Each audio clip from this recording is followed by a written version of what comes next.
Bueno, tenemos muchísimas cosas de las que hablar, pero yo creo que lo más importante es empezar por el aspecto sanitario. Y quiero empezar dándole una buena noticia, porque si no, es que si no la damos nosotros, nadie más la va a contar. En Madrid, lo ha contado hoy en esta casa el consejero de Sanidad, hay 350, a lo mejor son ahora 352, no sé, en fin, ingresados en unidades de cuidados intensivos, en camas. Madrid dispone ya, después del esfuerzo que ha hecho todos estos días la sanidad, tanto pública como privada, dispone ya de más de 1000 camas de UCI, lo cual quiere decir que las cosas se están haciendo muy bien. Así que, por favor, que no cunde el pánico. Que no cunde el pánico, porque el sistema está funcionando. Hay, por supuesto, ya cifras de víctimas y de contagiados, etcétera. Creo que podemos verlas. En España en concreto, a día de ayer tenemos 9.119 contagiados, 432 pacientes en UCI, 309 fallecidos y 530 curados. Ahora le diré algo respecto a estas cifras, pero bueno, antes vamos a ver... Fíjese usted cómo ha pasado en 24 horas, a 11.178 contagiados, 563 en UCI, 491 fallecidos y 1.028 curados, que es una buena proporción, ¿eh? En Europa estamos en cifras que ahora va a ver usted en proporciones bastante parecidas. En Italia tenemos, que ha sido el lugar donde más fuerte ha sacudido esta pandemia, 27.980 muertos. Ahí está viéndose la cifra, la comparativa de Italia, España y Alemania, donde verosímilmente llegará en breve. En Francia también. En Francia, por cierto, ha sacudido a lo bestia nada más llegar. Fíjese usted con el número de contagiados. Insisto en que ahora haré una precisión sobre estas cifras de contagiados. En el mundo en general, ¿cómo está yendo la cosa? Porque esto, contra lo que piensa Torra, no es solo cosa de Madrid, pasa en todo el planeta a la vez. Bueno, pues en China, que fue el lugar donde todo se desencadenó, estas son las cifras oficiales y vale la pena la comparativa. ¿Por qué le decía yo que eran cifras sobre las que había que hacer bastantes observaciones? Bueno, pues porque la cifra de contagiados corresponde solo a los ciudadanos que han acudido a un centro de salud o se les ha diagnosticado que tienen positivo al test del COVID-19, pero no refleja evidentemente al conjunto de gente que ha recibido el virus y lo ha pasado en casa, o al conjunto de gente que ha recibido el virus y lo ha vivido de forma asintomática, con lo cual la proporción que se hace siempre entre contagiados y muertos no es relevante, no significa estrictamente nada, porque no conocemos el número real de contagiados. Esto nos lo dijo desde el primer día aquí el doctor Vicente Soriano, con el que enseguida vamos a hablar. Antes, y respecto a esta cuestión de las cifras, querría que escucháramos a don Fernando Simón, el ínclito Simón, porque hoy ha dicho algo. Vamos a escucharle y luego le cuento lo que me ha llamado la atención. Vamos a verlo. Como les dije ayer, esto todavía no ha hecho nada más que empezar. Tenemos que concienciarnos de que se está cumpliendo muy bien, la población está siendo ejemplar a la hora de seguir las recomendaciones y a la hora de tratar de proteger a los que nos rodean. Y yo creo que eso es muy encomiable y hay que reconocerlo, y agradezco a todos los ciudadanos su esfuerzo. Pero, como dije ayer, tenemos que ser conscientes de que esto va a durar como mínimo hasta dentro de ya llevamos 3 o 4 días, o sea, como mínimo otros 10, 11 días, y no sabemos si tendrá que durar más. Bueno, hoy había dicho don Fernando Simón que nos contaría las edades de los fallecidos. No lo ha hecho. Bueno, es un dato relevante también, es un dato relevante sobre todo porque permite hacerte una idea de la gravedad de la enfermedad y de a quién sacude fundamentalmente, porque hay mucha gente que sigue pensando en términos muy poco racionales respecto a esta pandemia, por más que se esfuerzan voces como la de don Vicente Soriano, por ejemplo. Don Vicente Soriano, muy buenas noches. Hola, buenas noches, Javier. ¿Cómo estás? La salud lo primero, ¿cómo va eso? Sí, pues bien. Si alguno de mis niños con un pequeño catarro, pero nada grave. Me alegro muchísimo. Oye, desde el punto de vista médico, en este momento, ¿cómo lo ves? ¿Cómo ves la evolución de la enfermedad? Bueno, pues yo creo que estamos todavía en la fase exponencial de crecimiento.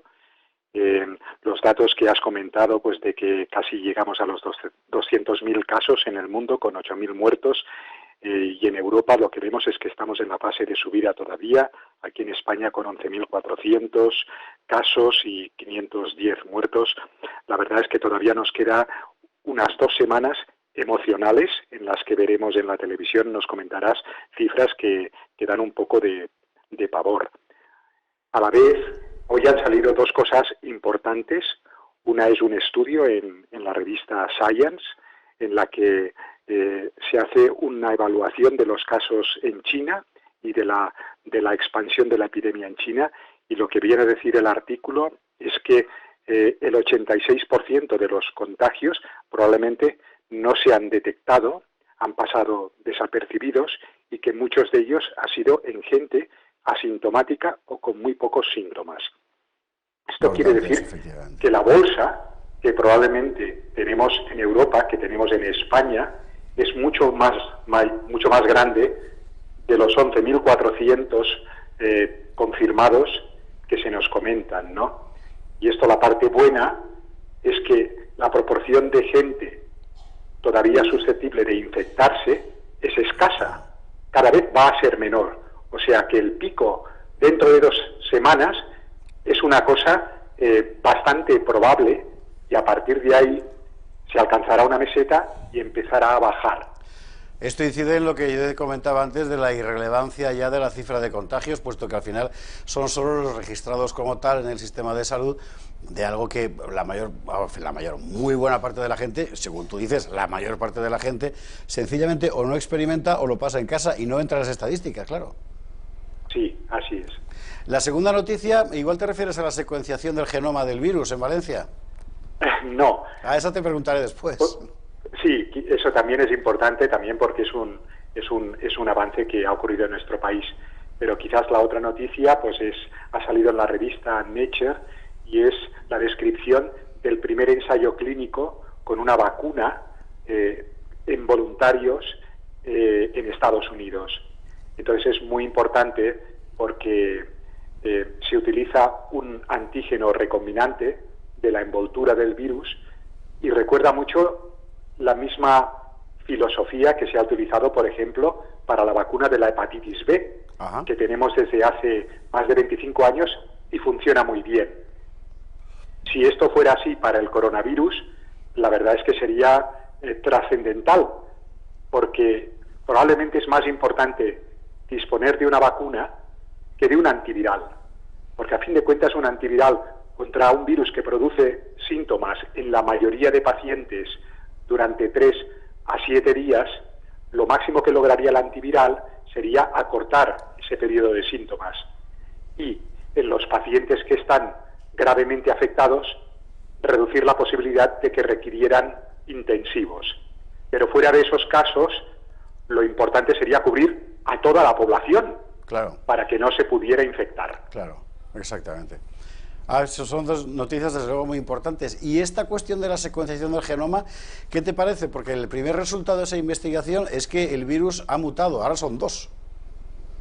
Sí, bueno, se dice que hay uno un poquito más agresivo y más transmisible, y otro pues que era como el más antiguo, que era menos transmisible y menos grave, ¿no?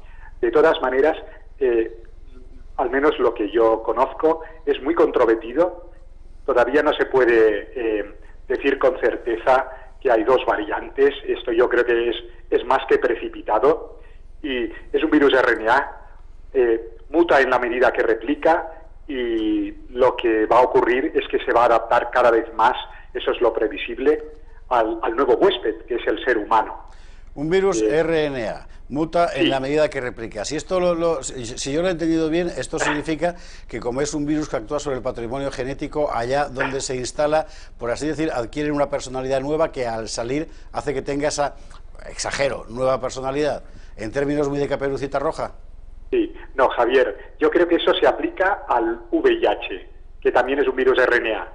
Pero hay otros virus RNA que van por libre. Vale. O sea, ellos se multiplican utilizando las células humanas, pero no se integran. Entonces, todo pasa en el citoplasma de las células, no van al núcleo. Este es uno de ellos. Entonces, no nos dejan nada, ninguna marca en nuestro patrimonio genético, en nuestro ADN. Perfecto, entendido. Bueno, oye, qué bien, Vicente. En fin, muchísimas gracias por la explicación. Son cosas, en fin, digamos, más allá o más acá de la tragedia, no deja de ser fascinante cómo la vida, en fin, tiene este tipo de cosas. Vicente Soriano dijo el otro día una cosa que es muy importante tener en cuenta, mejor dicho 2. 1, Esto es un parásito, un virus fundamentalmente es un parásito, es decir, que busca reproducirse como sea con el único fin de sobrevivir. Y dos, que esto lo cogeremos todos, efectivamente, de una forma u otra. Sí. Pues esperemos. Yo, Javier, sí. Quizás puedo decirte una cosa más, muy breve.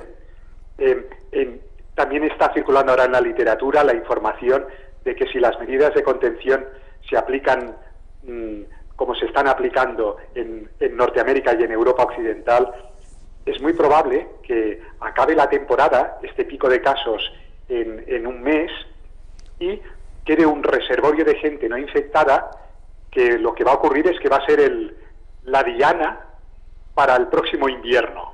Vaya, y ocurrirá que este virus quedará como un virus que llamamos endémico. Vale. Y que de vez en cuando va dando cuadros catarrales. De hecho, ya hay otros 4 coronavirus que ya producen cuadros catarrales desde hace muchos años en humanos.